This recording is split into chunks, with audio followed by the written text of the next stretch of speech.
OK, what have you got for us, Larry? Well, let's start with something also more about money. Feeling poor, blame it on the hello factor, says today's Daily Mail. This is a new report from the Organisation for Economic Cooperation and Development. And what they're saying is although the gap is actually closing between rich and poor in this country faster than other countries, we still feel much poorer than we are because we're reading all these celebrity magazines full of people in these fabulous homes. We think, why haven't I got a home like that? Absolutely, I can see the sense of it. I think it's a very good idea. Dylan Jones always told me GQ is aspirational, but to who? Who can afford any of the stuff they have there? Yes, yes. The same report also turns up in an article in The Guardian, and they've taken a different tack on it. They're not talking so much about the hello element. They're talking about the gap between rich and poor. It's interesting that they've looked at the figures, and from 2000, the gap in the UK has closed slightly between the rich and the poor. However, it's still a 20% bigger gap than it was in 1985. So we are a more divided nation than we were in 1985. And how long have we had a Labour government? Quite a long time, haven't we?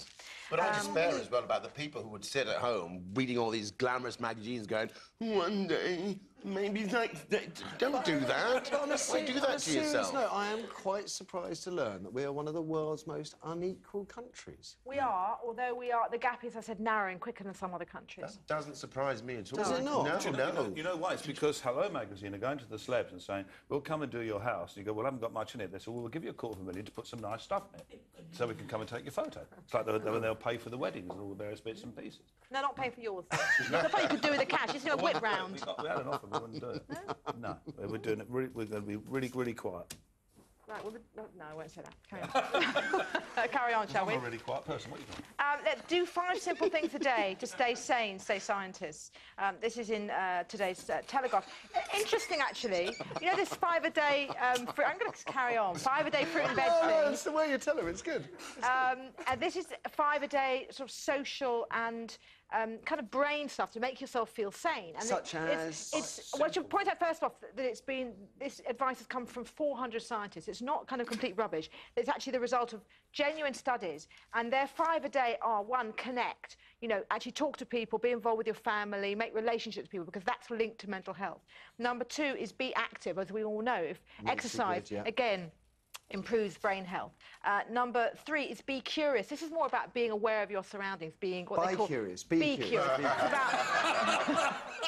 None of this is about buying anything. It's about being present and about noticing things around you. Number 4 is learn a new skill, whether it's how to fix a bike or whether it's learning French, because learning things keeps you... No, you just do a little bit of each of those. A little bit of each of those every day. And the last one is give, so actually do something for other people because it makes you feel better about yourself. So I think it's a really good list of things. It's backed firmly by research, and I think it's really good time. Well, no, the research has been very wide-ranging. These people have just pulled together all the research to try and work out what the How simple can it be? Can it be you getting up out of your bed, walking to work, exercise, saying good morning to a stranger, buying a newspaper, bada boom. In French. In another language, but that's it. Simple things done. A lot of sense to it, a lot of sense. Getting married? Get married? Yeah. And, sorry, my cynicism. Would you do it again, Larry, or not? Would I? No. No, okay. No, I would live with somebody, but I wouldn't marry them again. Don't be so hasty, Larry.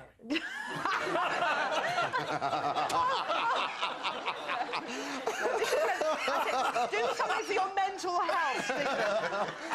And lastly, from me, something to chew over. Eating fast makes you fat. Well, this is not particularly new research. It's saying that people who eat very quickly and, number 1, eat large amounts of food because you're shoveling it down, and 2, you're not waiting for your body to tell you you're full. So if you eat really quickly, you eat more and you get fatter. OK, all right. Go on then, what have we got, Steve? Right, I've got more doom and gloom, actually. Great. Yeah. And it kind of links on to what Rick was saying. In the Telegraph, we've got the headline that says, house prices, get this, will fall 35% from their peak. Which was last year. It was last autumn. And so a year ago? Exactly, a year ago. And basically they say that consumer spending, which is closely linked to property sales, is expected to plunge also. And other papers are actually saying it's going to be dropped by 50%, which is very, very alarming. And basically house transactions dropped to a record low. Everybody says it's alarming. I say again, you know, they were going up 10%, weren't they, at one point, almost month on month. So there has to be a readjustment. And, OK, it is dreadful news for people perhaps not like yourself, but people who bought houses a year ago Yeah. to see their values going down. But it wasn't as if people weren't saying this can't go on. But I think forever. I think the thing is, if the plateau had happened in a kind of gradual, natural way, fair enough. But because it was sparked But by they didn't this, go up on a gentle plateau. They've been going up like I that. don't think, you know, you can argue it was a good thing for prices to go up, but the absolute plummet of prices. If you, no one was if you, complaining. hang on a second. If you are a family who has had to remortgage because they weren't managing to meet their bills, and now you find that you are about to go into negative equity, I don't think we should be saying to these people, well, it's your own fault. Did you not read the financial pages a year ago? No.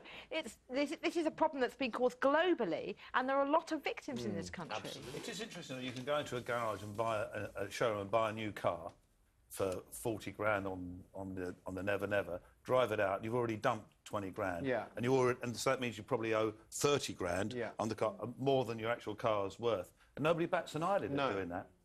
no. And You can be 30 grand negative equity in your property, and everybody sort of, you know, goes up in arms. I think there was a tremendous greed fueling the housing boom that was shared across the land. A tremendous greed I think that's unfair. to get on and make money out of it because everybody else was. It was because people knew that pensions weren't doing very well. The panic of, Yeah, I've got that's to a fair provide point, for myself my pensions. old age, therefore I'll put my money into property. Nobody, if you talk about greed, these are people who are hard-working people. Paying Yeah. a mortgage is hard work. And particularly people on average incomes who work really hard to pay their mortgage and now find their house is worth less than they paid for it. They deserve nothing but sympathy. They don't deserve to be told they were stupid or greedy. And plus, all those people have been told from time since I can remember, put your money in property, bricks and mortar. You'll never lose. Yeah. Now people are losing, and also all these. But long term, you never they do. won't, no, I don't think. Long term, you 10 never years do. maybe. You've just got to see it through. If you could hang on by your fingertips to pay the mortgage, that's the issue.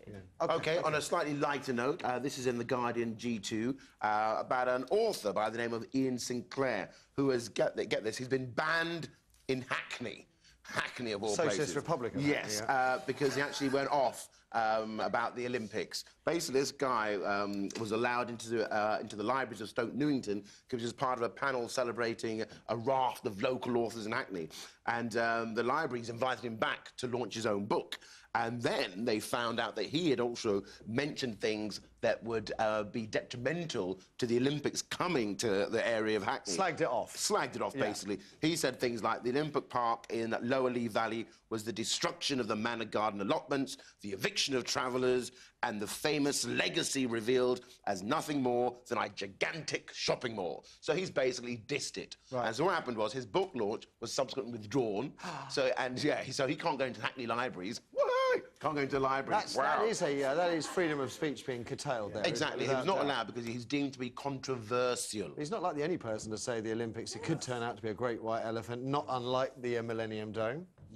No one wants to rent the stadium, do they? They're struggling to find anyone to take that on already.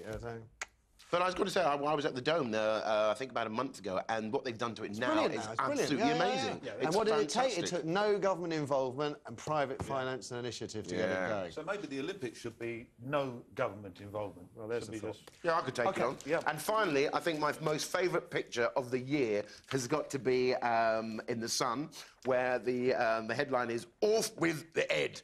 And it's a picture of the Queen standing next to Headmaster Jeremy Hibbins as he sticks his tongue out. And look at that. Well, Queenie's chewing a wasp, isn't she? And she does not look amused at all. All right, guys, nice one. We'll leave it there, and because I want to get on to George Osborne, and we're going to run out of time on him if we're not careful.